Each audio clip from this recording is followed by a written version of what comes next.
Bismillahirrahmanirrahim. Assalamualaikum warahmatullahi wabarakatuh. Alhamdulillahirrabbilalamin. Segala puji bagi Allah yang telah memberikan kita nikmat iman, nikmat sehat, nikmat hidayah, dan nikmatnya berpuasa ya. Semoga kita istiqomah semua mengikuti sunnah-sunnah Rasulullah dan tetap semangat ya di bulan Ramadan yang hari keberapa nih ya? Ketiga berpuasa ya. Ya, semoga tetap semangat menjaga ibadah-ibadahnya kita. Kapan lagi kalau bukan di bulan Ramadan ya. Dan momentum buat kita bermesraan sama Allah, bermunajat sama Allah, dan momentum kita benar-benar membuktikan cinta kita sama Allah gitu ya. Pada kesempatan ini kebetulan masih di rumah aja ya. Jadi saya juga menyibukkan diri dengan selain ibadah-ibadah ruhiyah, ibadah jasadiyah, fikriyah juga. Lagi senang sama buku baca Latahzan nih, buku Latahzan karya Aidil Al-Qarni. Ini buku sebenarnya buku edisi ketiga, dulu sempat hilang, terus beli lagi deh. Di sini ngebahas tentang mengapa sih harus bersedih jika Anda memiliki 6 resep. Nah, jadi di sini tuh kita ada resep nih, resep bahagia. Penulis buku Al-Farz Bada Al-Shadan menyebutkan bahwa seorang bijak bestari sedang ditimpa musibah. Maka datanglah teman-temannya mengucapkan kepribadian mereka terhadap musibah yang menimpanya. Si bijak pun berkata, aku tahu ada satu obat yang terbuat dari 6 resep berbeda. Teman-temannya pun bertanya gini, apa saja? Ia pun menerapkan jawaban yang pertama, percaya sepenuhnya kepada Allah. Percaya. Nah, ini yang aku lagi rasain gitu ya. Percaya sama Allah itu tuh sesuatu yang sulit gitu membuktikan, karena itu kan sesuatu yang nggak pasti kayak gitu. Misalnya gini, besok misalnya Tari besok kamu bakal kuliah ke Turki ini itu.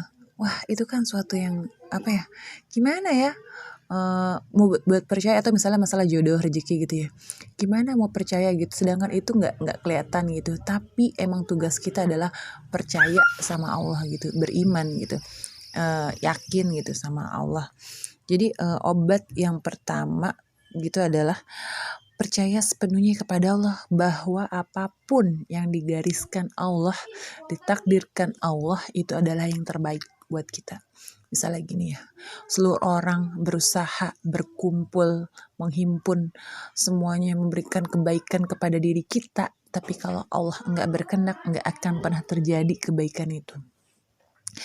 Tuh, jadi pertama percaya aja, percaya kalau apa yang Allah takdirkan buat kita itu adalah yang terbaik gitu. Walaupun orang meragukan gitu, gue nggak percaya gitu. Kayak jadi aku lagi ngalamin gitu ya, temanku ngomong sesuatu gitu, terus aku jadi mikir, ya Allah, kalau mereka nggak percaya, aku percaya sama ketetapan, aku percaya dengan takdirmu gitu. Jadi kita hanya perlu percaya sama Allah walaupun itu tidak nampak gitu ya. Nah, karena iman itu emang dibuktikan dengan ucapan ya, diyakini dengan hati gitu, dibuktikan dengan perbuatan gitu ya, diucapkan dengan lisan. Yang kedua adalah kesadaranku bahwa semua yang telah Allah takdirkan akan terjadi. Jadi kita sadar gitu bahwa semua yang telah Allah takdirkan akan terjadi gitu. Jadi kita juga jangan galau mikir gini, besok masa depan gue kayak gimana ya. Terus atau misalnya mikir, ya Allah yang gagal move on gara-gara masa lalu. Kita tuh hidup di hari ini, bukan di masa lalu atau di masa depan. Aku baca quotes gini di Instagram, bilang gini, kita tuh taat aja dulu satu hari ini, siapa tahu besok umur kita udah nggak ada. Jadi ketika kita mau berbuat maksiat, ketika kita melakukan kesalahan, kita ingat, oh ya hari ini gue insaf dulu, hari ini gue jadi orang benar dulu gitu. Jadi tugas kita adalah taat dulu sama Allah hari ini gitu. Walaupun gitu ya, aku ngerasa jadi orang beriman taat sama Allah itu sakit banget, sulit banget buat ngejalaninnya, karena emang berat gitu, nggak gampang gitu. Tapi emang benar pahala kesabarannya itu luar biasa gitu balasannya. Jadi kesadaranku bahwa semua yang telah Allah takdirkan akan terjadi, semua akan terjadi gitu. Mau udah sebagus apapun rencana kita, planning kita ikhtiar boleh, kita ikhtiar, kita pengen ini pengen itu. Tapi ketika misalnya ternyata rencana kita, ibaratnya nggak di-ACC sama Allah, kita mau apa gitu. Kita mau udah usaha semaksimal mungkin, kalau Allah nggak berkehendak ya nggak bisa terjadi. Makanya kita percaya aja apapun yang ditakdirkan Allah itulah yang terbaik. Yang ketiga adalah sabar. Sabar adalah senjata paling ampuh yang dipergunakan oleh orang-orang yang mendapat ujian. Sabar. Kalau kata bahasanya Al-Quran nih, surat At-Tur kalau nggak salah ya. Surat At-Tur gini, sama saja bagi engkau bersabar atau mengeluh. Kalau nggak salah surat At-Tur ayat 15 ya. Sama saja bagi kita bersabar atau mengeluh. Masalah kita sama gitu, nggak akan berubah gitu dengan misalnya ngeluh, ya coba gue nggak gini gitu ya. Nggak, masalah tetap sama. Atau misalnya seandainya nggak terjadi begini, nggak terjadi begitu, sama aja. Mau ngeluh atau bersabar sama aja. Malah nggak boleh ada kata seandainya, dosa gitu ya. Jadi nggak usah menyesali nasib gitu. Jadi ya udah, bersabar aja, karena selama proses bersabar itu Allah limpahkan pahala kesabaran. Allah cukupkan pahala kesabaran. Bayangin bonusnya pahala dan surga gitu bagi orang-orang yang bersabar. Bisa dilihat surat Az-Zukhruf ayat 10 ya. Terus yang keempat adalah ya pokoknya yang keempat, jika saya tidak sabar, lalu apa yang bisa saya lakukan?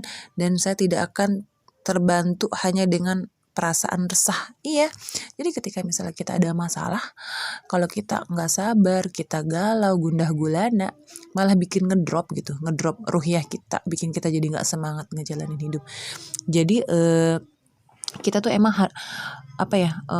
harus bisa gitu ya mengasah diri kita, apalagi di bulan Ramadan nih, banyak-banyak bersabar, banyak-banyak berzikir sama Allah.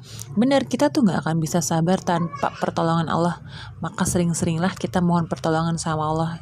Ya Allah, kuatkanlah kesabaran ya, sabran jamilan, sabran, kuatkanlah kesabaran gitu, fasbir sabran ya, kuatkanlah kesabaran gitu. Yang kelima adalah mungkin saja saya akan berada dalam kondisi yang lebih baik daripada kondisi saya sekarang.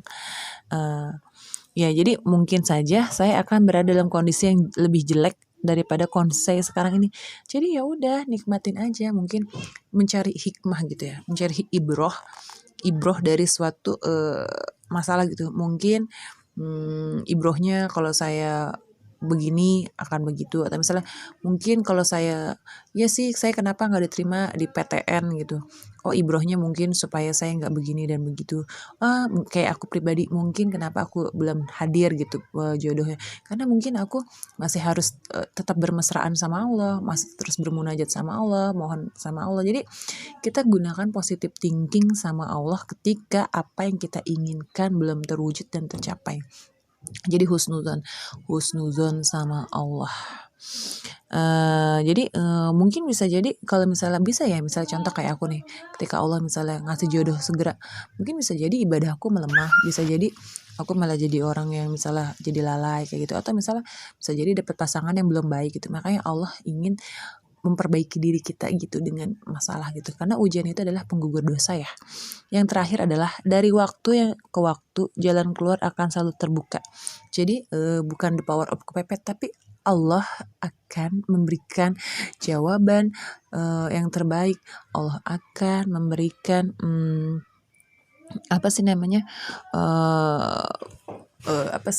solusi di waktu yang tepat gitu.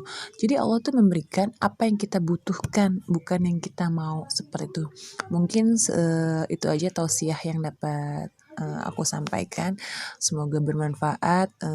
Mohon maaf lahir batin. Aku lanjutin baca bukunya. Nanti kalau ada pertanyaan bisa di WA grup ya. Kurang lebihnya mohon maaf. Assalamualaikum warahmatullahi wabarakatuh.